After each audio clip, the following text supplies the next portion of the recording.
The morning sun cast long shadows across Buckingham Palace's breakfast room as Lady Catherine Morrison prepared for what would become one of the most scrutinized meals in modern royal history. She had no idea that her upcoming breakfast with Queen Elizabeth II would reveal secrets about royal dining etiquette that had remained hidden for over 3 centuries.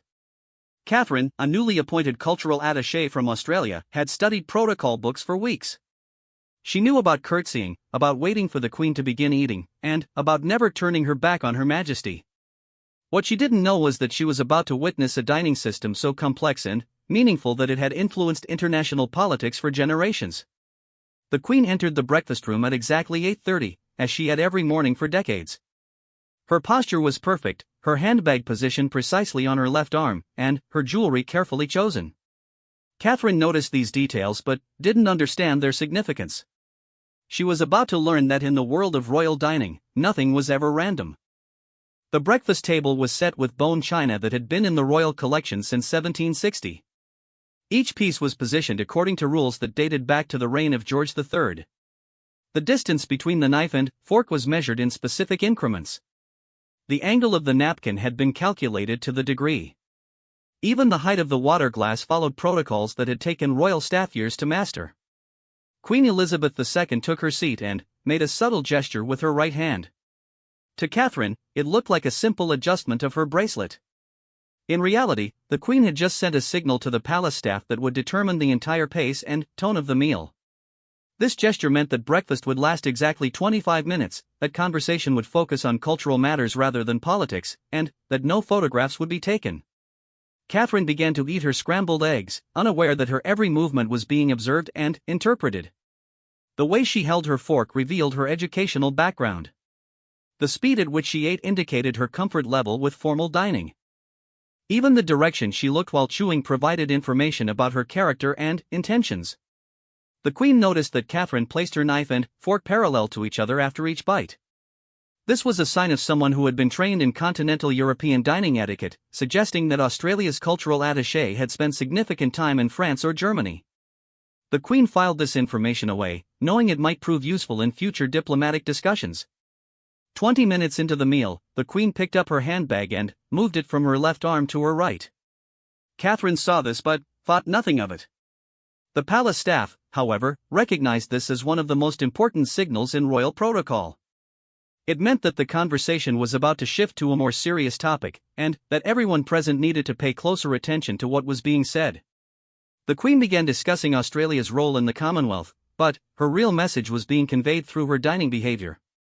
She cut her food into smaller pieces than usual, indicating that she was being careful and deliberate with her words.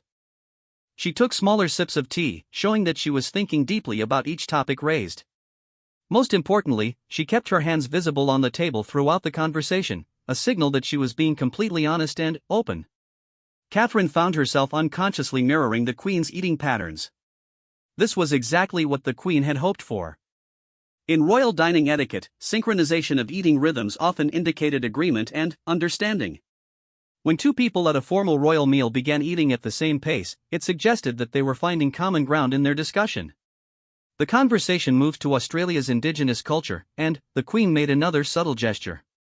She turned her teacup so that the handle faced directly toward Catherine. This positioning indicated deep respect and interest in what was being discussed.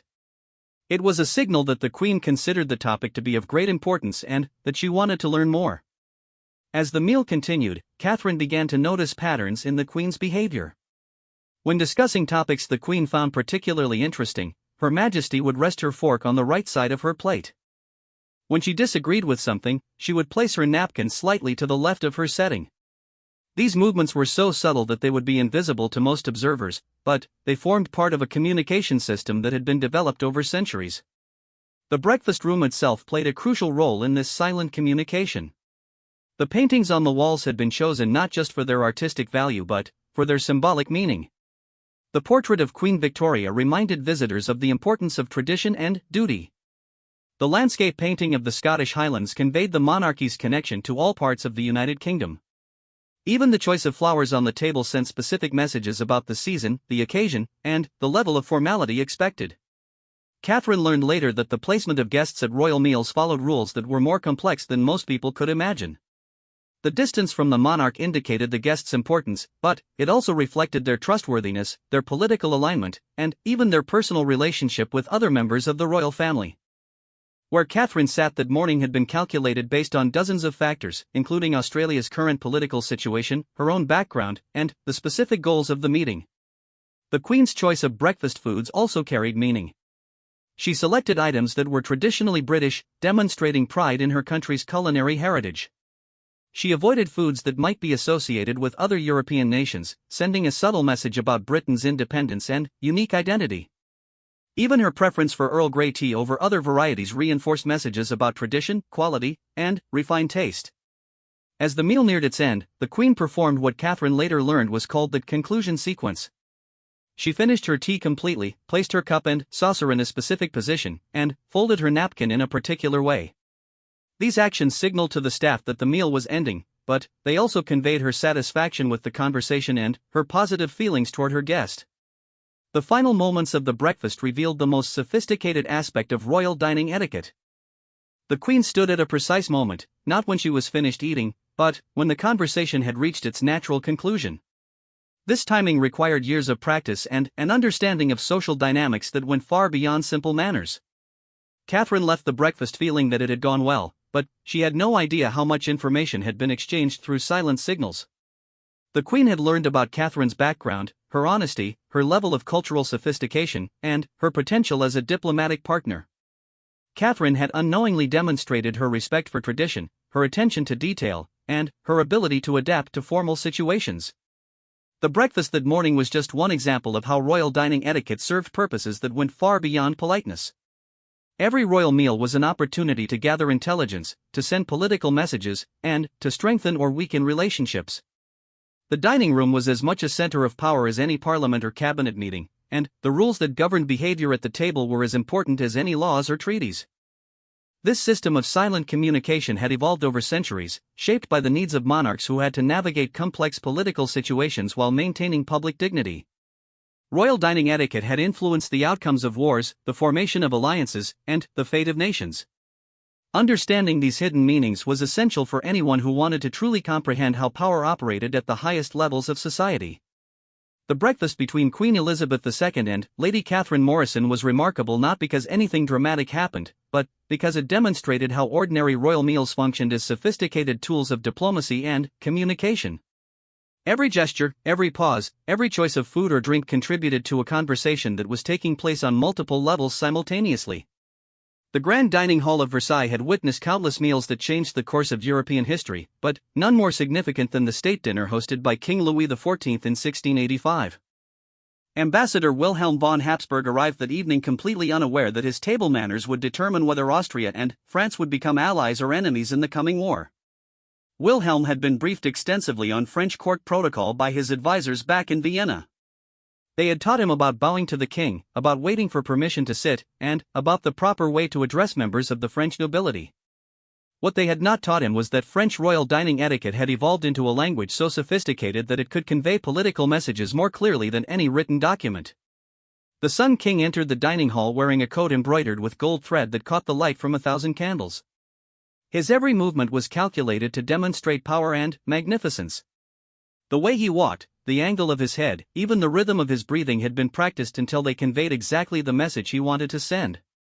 Louis XIV understood that his presence at the dinner table was a performance that would be discussed and analyzed throughout Europe for months to come. The seating arrangement that evening told a story of European politics that was more accurate than any map or treaty.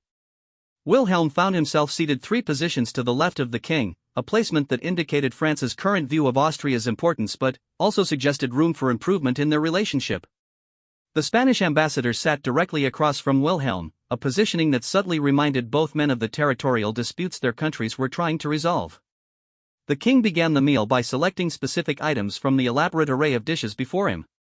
He chose French wine over Italian, demonstrating national pride.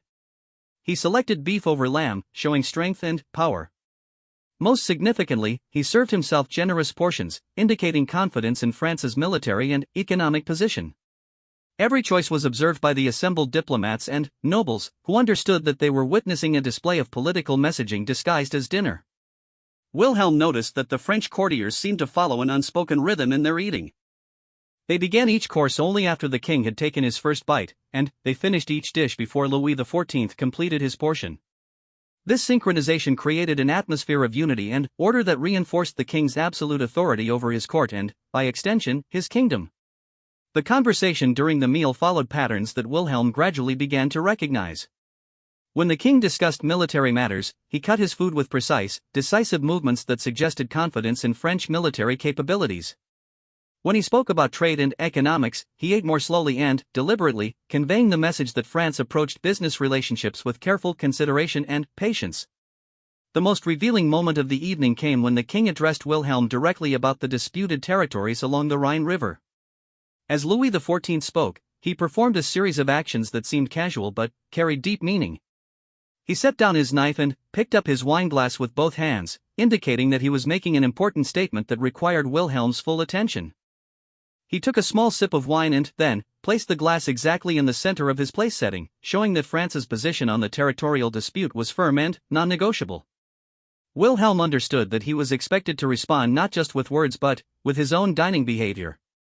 He had been trained in basic diplomatic etiquette, but the complexity of French royal dining customs was far beyond anything he had experienced at the Austrian court. He decided to mirror the king's movements as closely as possible, hoping to convey respect and a willingness to find common ground. The Austrian ambassador's response was carefully observed by everyone present. He picked up his own wineglass and held it for several seconds before drinking, indicating that Austria was considering France's position seriously. He then placed the glass slightly to the right of center, suggesting that Austria was willing to negotiate but maintained its own interests. This silent exchange conveyed more information about the potential for a diplomatic agreement than hours of formal negotiations might have achieved. The king recognized Wilhelm's attempt to communicate through dining etiquette and responded by making his own gestures more pronounced. When discussing the possibility of a trade agreement between their countries, Louis XIV broke his bread into exactly 3 pieces, each one perfectly equal in size. This action indicated that France was willing to consider a 3-way alliance that might include Spain, but only if the terms were carefully balanced to serve French interests. The elaborate dinner service itself played a crucial role in the evening's diplomatic communication. The dishes were presented in an order that told the story of French power and sophistication. The meal began with delicate seafood from the French coast, demonstrating the kingdom's control over its maritime borders. This was followed by game from the royal hunting preserves, showing the king's mastery over the land. The final courses featured exotic spices and ingredients from French colonies, proving France's global reach and influence. Wilhelm found himself studying not just the king's behavior but the actions of the other guests as well. The French courtiers seemed to operate according to a complex system of signals and responses that maintained order and hierarchy throughout the meal.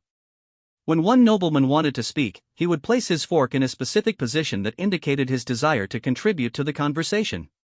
Others would acknowledge his request by adjusting their own utensils, creating a silent system of communication that prevented interruptions or conflicts. The evening's most dramatic moment occurred during the serving of the final course. The king stood to offer a toast, but, before speaking, he performed a ritual that Wilhelm later learned was reserved for the most important diplomatic occasions. Louis XIV picked up a specific glass from the array before him, one that was made of crystal from the royal workshops and decorated with the French coat of arms. The choice of this particular glass indicated that whatever the king was about to say would represent the official position of the French government. The toast itself was brief and seemingly ceremonial, but the king's actions during and after his words carried the real message. He drank from the glass and then set it down with the handle facing directly toward Wilhelm. This gesture indicated that France was making a formal offer of alliance, one that Austria could accept by performing a specific response with his own glass. Wilhelm understood the significance of the moment, but he was unsure of the proper response. He had been given no instructions for such a situation, and he knew that his next actions could determine the relationship between their countries for years to come. He decided to follow his instincts and picked up his own glass, drinking from it and then placing it so that the handle pointed toward the king. This response indicated Austria's acceptance of the proposal and willingness to proceed with formal negotiations. The reaction in the dining hall was immediate and unmistakable. The French courtiers began eating with renewed enthusiasm, their synchronized movements creating an atmosphere of celebration and approval. The king smiled for the first time that evening, a genuine expression of satisfaction that indicated the success of his diplomatic strategy. The remainder of the meal proceeded with a different energy, as both sides understood that they had achieved a breakthrough in their relationship. The conversation became more personal and relaxed, but the underlying structure of royal dining etiquette continued to guide every interaction. Each gesture, each pause, each choice of food or drink contributed to building the foundation for what would become a lasting political alliance. As the evening concluded, Wilhelm reflected on how much he had learned about the power of silent communication. The formal negotiations between Austria and France would take place over the following weeks, but the real agreement had been reached during dinner through a series of gestures and signals that most people would never have noticed or understood. The dinner at Versailles in 1685 demonstrated how royal dining etiquette could serve as a sophisticated tool of international diplomacy. The king's mastery of this silent language had allowed him to convey complex political messages, gauge his guests' intentions, and achieve his diplomatic objectives without ever stating his position directly. The meal had functioned as both a social occasion and a high-stakes political negotiation, proving that understanding royal dining customs was essential for anyone operating at the highest levels of European society. Wilhelm von Habsburg returned to Vienna with more than just memories of excellent French cuisine. He carried with him a new appreciation for the complexity and importance of royal dining etiquette, knowledge that would serve Austria well in its future diplomatic relationships with France and other European powers. The imperial palace in Kyoto held secrets that had been carefully guarded for over a millennium, but none more fascinating than the dining rituals that determined the fate of ancient Japan. In 1185, as the Kamakura period began, Lady Murasaki Fujiwara found herself invited to an imperial meal that would test her understanding of traditions so complex that they had taken her entire lifetime to learn.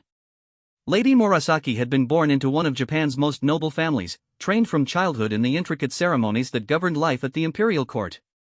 She understood the importance of seasonal flowers, the significance of poetry in daily conversation, and the proper way to move through the palace corridors without making a sound. What she had never fully grasped was how imperial dining etiquette served as a secret language that had shaped Japanese politics and culture for centuries. Emperor Go-Toba entered the dining pavilion with movements so refined that they seemed to flow like water. His silk robes rustled softly in the evening breeze, and his posture conveyed both divine authority and human grace.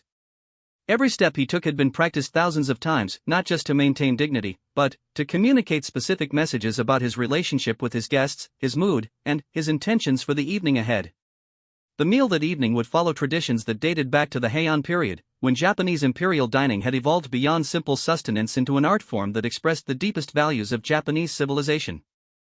The dishes were arranged not just for visual beauty but according to principles that reflected the harmony between humans and nature, the importance of seasonal awareness, and the proper relationship between ruler and subject.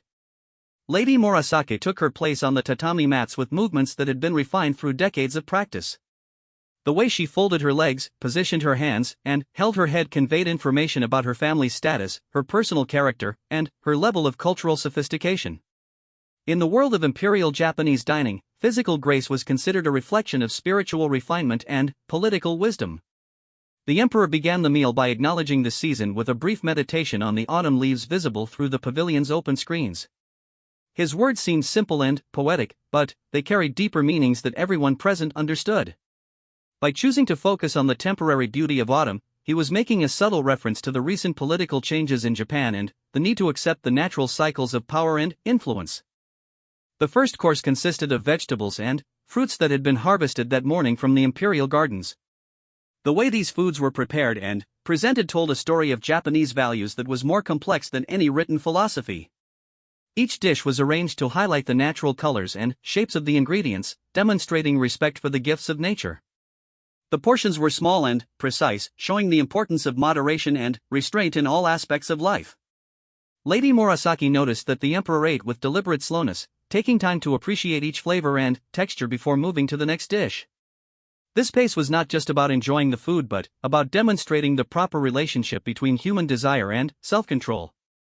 In imperial dining etiquette, eating too quickly suggested greed or lack of refinement, while eating too slowly might indicate indecision or weakness. The most significant moment of the evening came when the emperor paused between the third and fourth courses to perform a ritual that Lady Murasaki had heard about but never witnessed. He picked up a single grain of rice with his chopsticks and held it up to catch the light from the paper lanterns. This gesture honored the farmers who had grown the rice, acknowledged the divine forces that made agriculture possible, and reminded everyone present of their connection to the common people of Japan. The chopsticks themselves played a crucial role in the evening's silent communication. The emperor used a pair made from bamboo that had been cut during a specific phase of the moon and seasoned for exactly 1 year.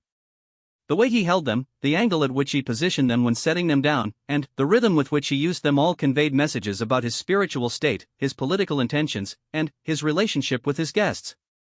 Lady Murasaki found herself drawn into a complex dance of gesture and response as the meal continued. When the emperor placed his chopsticks parallel to each other at the edge of his tray, she understood that he was inviting her to speak. When he positioned them at a slight angle, it meant he wanted to continue the current topic of conversation. These subtle signals allowed for smooth social interaction without the need for direct commands or awkward pauses. The conversation during the meal touched on poetry, seasonal changes, and the beauty of the palace gardens, but beneath these pleasant topics lay discussions of real political significance. When the emperor praised the harmony between different flowers in the garden, he was actually commenting on the need for cooperation between the various noble families of Japan. When Lady Murasaki responded with observations about how certain plants flourished in shade while others needed full sun, she was acknowledging that different political approaches might be necessary for different situations. The arrangement of dishes on the low wooden tables followed principles that had been developed over centuries to create both visual beauty and symbolic meaning. Foods were grouped according to colors that represented different seasons, emotions, and spiritual concepts. The progression from one course to another told the story of a day from sunrise to sunset, reflecting the Japanese belief in the importance of natural cycles and the passage of time. The emperor's choice of beverages throughout the meal sent its own series of messages. He began with pure water from a mountain spring, demonstrating his connection to the sacred landscapes of Japan. He moved to tea that had been prepared according to specific ceremonies, showing respect for the traditions that connected the present to the wisdom of the past. Finally, he concluded with sake that had been blessed by Shinto priests, indicating his role as the spiritual leader of the Japanese people. Lady Murasaki learned that evening that imperial dining etiquette extended beyond the meal itself to include the preparation, serving, and cleanup processes. The servants who brought each course moved with choreographed precision, their timing and positioning as carefully planned as any court dance. The way they presented each dish, the angle at which they bowed, and the order in which they withdrew all carried meaning that reinforced the evening's themes of harmony, respect, and proper social order. The most complex aspect of the evening's etiquette involved the use of silence. Long pauses between words were not considered awkward but were appreciated as opportunities for reflection and deeper understanding.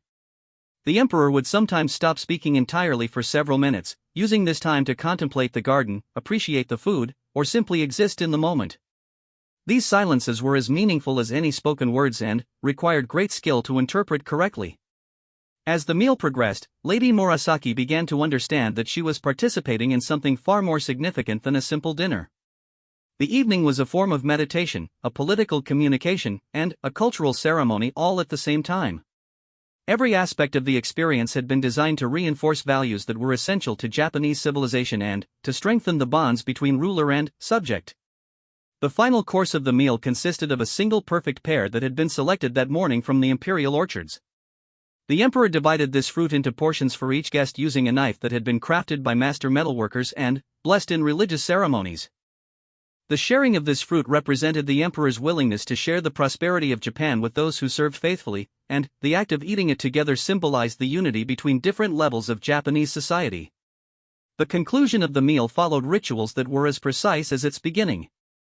The emperor expressed gratitude to the natural forces that had provided the food, to the people who had prepared it, and to his guests for sharing the evening with him. These expressions of thanks were not mere politeness but reflected deep philosophical beliefs about the interconnectedness of all life and the importance of acknowledging the contributions of others. Lady Murasaki left the imperial dining pavilion that evening with a profound sense of having participated in something sacred and significant. She had gained new insights into the complexity and beauty of Japanese imperial culture, but, more importantly, she had experienced firsthand how dining etiquette could serve as a bridge between the spiritual and political aspects of leadership. The meal at the Imperial Palace in 1185 demonstrated how Japanese royal dining traditions had evolved to express the most essential values of their civilization while serving practical purposes of political communication and social organization. The emperor's mastery of these traditions had allowed him to strengthen his relationship with Lady Murasaki while reinforcing the cultural foundations that would help Japan navigate the challenging political changes of the Kamakura period. The Winter Palace in St. Petersburg had hosted many legendary dinners throughout Russian history, but none would prove more consequential than the state banquet organized by Empress Catherine the Great in 1787. Prince Leopold von Anhalt-Dessau arrived that snowy February evening expecting a routine diplomatic dinner, but he was about to discover that Russian royal dining etiquette had evolved into a sophisticated system of political theater that would determine the future of European alliances. Prince Leopold had served as a diplomat for over 2 decades, representing German interests at courts throughout Europe. He understood the basic principles of royal protocol and had dined with kings and queens from London to Vienna. However, the Russian court under Catherine the Great operated according to rules that were uniquely complex and strategically designed to advance Russian interests while testing the capabilities and intentions of foreign visitors. The Empress entered the magnificent dining hall wearing a gown of deep blue silk that had been specifically chosen to complement the winter evening and reinforce Russia's image as a powerful northern empire. Her jewelry consisted of sapphires and diamonds arranged in patterns that told the story of Russian military victories over the past decade. Every aspect of her appearance had been calculated to impress foreign dignitaries while communicating specific messages about Russian strength and sophistication. The dining hall itself served as a stage for the evening's diplomatic performance. The walls were decorated with paintings depicting Russian military triumphs, maps showing the expansion of the empire, and portraits of previous rulers who had built Russia into a major European power. The message was clear to anyone with the ability to read these visual symbols: Russia was a nation that had overcome enormous challenges and was prepared to defend its interests against any threat.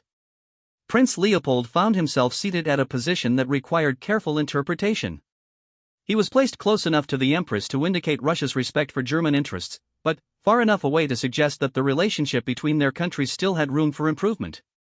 The Austrian ambassador sat directly across from him, a positioning that subtly reminded both men of the complex three-way relationship between their nations and the need for careful diplomatic maneuvering. The meal began with a course of caviar served on small silver spoons that had been crafted by Russian artisans. Catherine the Great ate this delicacy with obvious pleasure, demonstrating her appreciation for Russian luxury while reminding her guests that the empire controlled vast natural resources that other nations coveted. The way she held her spoon, the size of the portion she took, and the pace at which she ate all conveyed messages about Russian confidence and prosperity.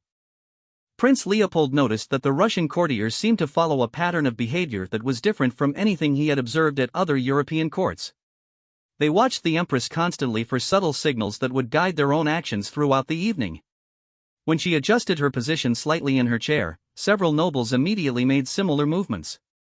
When she paused between bites, the entire table seemed to slow its eating rhythm to match hers. The conversation during the early courses focused on cultural topics like literature, art, and architecture. Catherine spoke eloquently about the great writers and artists who were working under her patronage, but her real message concerned Russian intellectual achievement and cultural sophistication. She was demonstrating that Russia had moved beyond its reputation as a backward frontier nation and had become a center of learning and refinement that deserved respect from the established powers of Western Europe.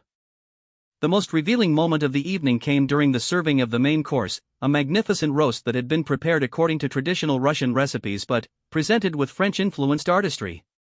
The Empress carved the first portion herself, a gesture that indicated her personal involvement in the hospitality being offered to her guests. She then served Prince Leopold directly, an honor that signified Russia's desire for closer relations with his government. The wine selection throughout the evening told its own story of Russian diplomatic intentions. Catherine began with a vintage from the Crimean Peninsula, recently acquired by Russia through military conquest.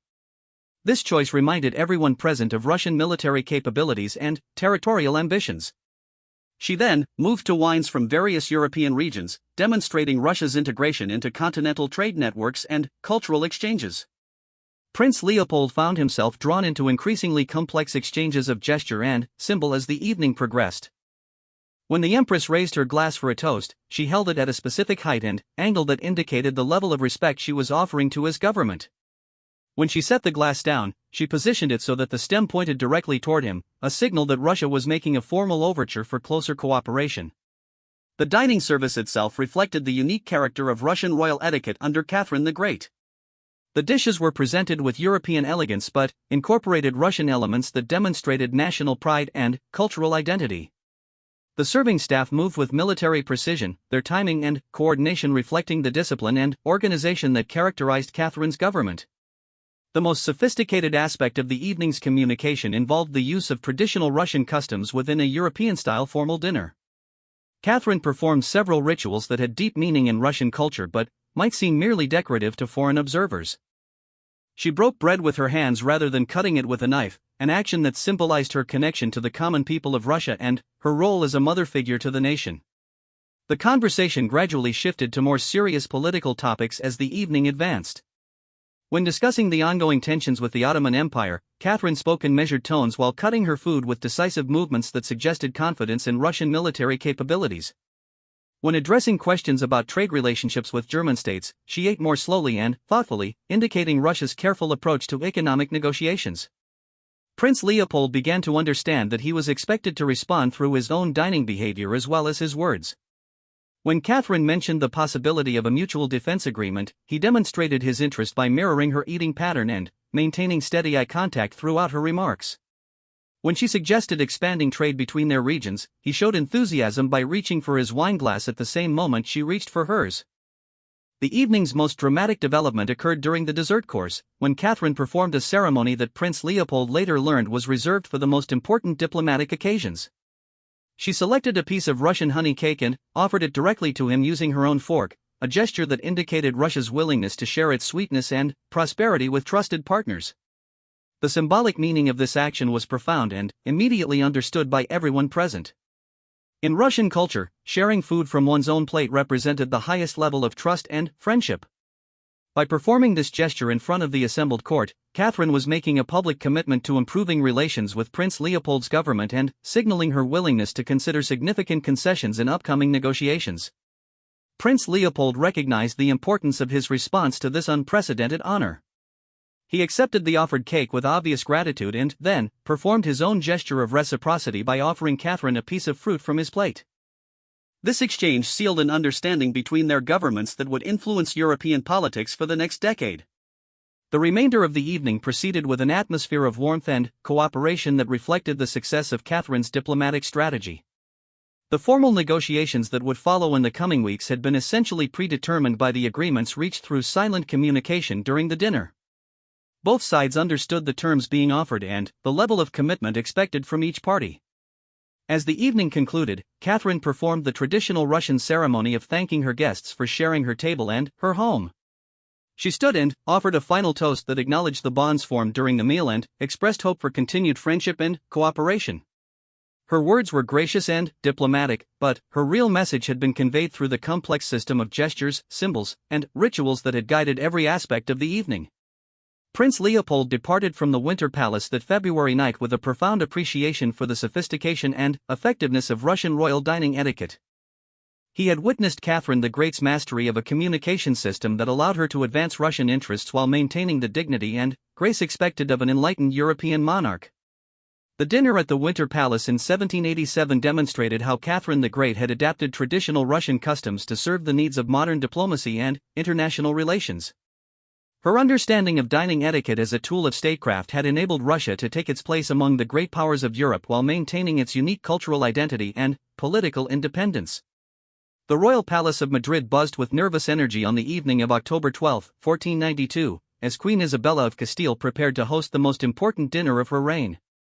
Christopher Columbus had returned from his historic voyage just 3 weeks earlier, and tonight's meal would determine not only his future but the direction of Spanish exploration and the fate of the newly discovered lands across the Atlantic Ocean.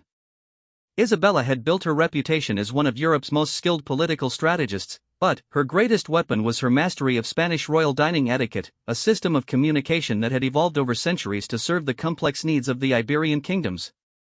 Tonight's dinner would demonstrate how she could use this sophisticated language of gesture and symbol to extract maximum information from Columbus while revealing as little as possible about her own intentions. The Queen entered the candlelit dining hall wearing a gown of deep red velvet adorned with gold thread that caught the flickering light and created an aura of divine authority. Her choice of colors was deliberate and symbolic, representing both the blood spilled in the recent conquest of Granada and the golden wealth that Spain hoped to gain from Columbus's discoveries. Every detail of her appearance had been calculated to reinforce her image as a monarch chosen by God to expand Christian civilization. Columbus took his place at the royal table with obvious nervousness, despite his recent triumph. He had spent months at sea dealing with mutinous crews and unknown dangers, but dining with royalty presented challenges that required different skills entirely. He understood basic court protocol but was unprepared for the complex system of silent communication that would determine his access to future royal support for exploration. The dining hall itself told the story of Spanish power and ambition through its decorations and layout. Tapestries depicting the conquest of Muslim territories reminded everyone present of Spain's military capabilities and religious mission. Maps showing Spanish territories in Europe and North Africa demonstrated the kingdom's existing influence, while also highlighting the potential for expansion into new regions. Queen Isabella began the meal with a prayer that acknowledged divine providence in Columbus's safe return while carefully avoiding any premature celebration of his achievements. Her words were diplomatically neutral, but her actions during the prayer conveyed specific messages about her current thinking. She kept her eyes open while speaking, indicating that she remained vigilant about the political and economic implications of the voyage. She held her hands in a position that suggested both gratitude and caution. The first course consisted of seafood brought from the Spanish coast, a choice that was both seasonally appropriate and symbolically meaningful. By beginning with gifts from the sea, Isabella was acknowledging Columbus's maritime achievement while reminding him that Spain controlled the waters from which these treasures came. The way she ate this course, taking small bites and chewing thoughtfully, indicated that she was approaching his reports with careful consideration rather than immediate enthusiasm. Columbus found himself under intense scrutiny as the meal progressed. The Queen observed everything: how he held his fork, the order in which he sampled different foods, the rhythm of his eating, and the direction of his gaze. In Spanish royal etiquette, these details provided information about a person's honesty, their social background, their level of stress, and their true feelings about the topics being discussed. The conversation during the early courses focused on the practical aspects of the voyage, weather conditions, navigation techniques, and the behavior of the crew. Isabella spoke little, asking brief questions and listening carefully to Columbus's responses. Her real analysis was taking place through her observation of his dining behavior and his unconscious reactions to her questions and comments. The most significant moment of the evening came when Isabella introduced the topic of the native peoples Columbus had encountered. As she asked about their appearance, customs, and capabilities, she performed a series of subtle actions that tested Columbus's honesty and revealed his true attitudes. She cut her meat into progressively smaller pieces as she spoke, creating a visual metaphor for her careful examination of his claims. She paused frequently to sip wine, giving herself time to study his facial expressions and body language. Columbus's response to these questions revealed more than his words alone could convey. He spoke enthusiastically about the friendliness and simplicity of the native peoples, but his dining behavior suggested a more complex reality. He ate more quickly when discussing their military capabilities, indicating either nervousness or deception. He avoided eye contact when describing their material possessions, suggesting that he might be exaggerating their potential value as sources of wealth. The Queen recognized these signals and adjusted her questioning accordingly. She began asking more specific questions about distances, navigation routes, and the availability of fresh water and supplies. Columbus's responses to these practical inquiries were more confident and detailed, and his eating pattern became more relaxed and natural. Isabella concluded that he was being honest about the geographical aspects of his voyage but possibly embellishing his descriptions of the economic potential he had discovered. The wine service throughout the evening provided another channel for silent communication. Isabella selected vintages from different regions of Spain, each choice carrying symbolic meaning about her political priorities and strategic thinking. When discussing Columbus's request for additional ships and crew for future voyages, she chose a wine from Andalusia, the region that had provided most of the funding for his first expedition. This selection indicated her willingness to continue supporting exploration but also reminded Columbus of his dependence on Spanish resources. The most revealing exchange of the evening occurred during the serving of a dessert made with sugar imported from Spanish territories in the Canary Islands. Isabella offered Columbus the first portion of this sweet treat, but the way she presented it carried a subtle warning. She placed the dish closer to herself than to him, indicating that the sweetness of potential profits from his discoveries would primarily benefit the Spanish crown rather than the explorer himself. Columbus understood the message behind this gesture and responded with his own symbolic action. He accepted the dessert but ate only a small portion before setting it aside, demonstrating his acceptance of Spain's primary claim to any wealth generated by his discoveries while also indicating his expectation of receiving some personal reward for his efforts. The dinner conversation gradually moved to discussions of future expeditions and the resources that would be required to establish permanent Spanish presence in the newly discovered lands. Isabella listened carefully to Columbus's proposals, but her real evaluation was based on her assessment of his character and capabilities as revealed through the evening's dining interactions. She had concluded that he was a skilled navigator and explorer but also an ambitious self-promoter who would need careful management to serve Spanish interests effectively.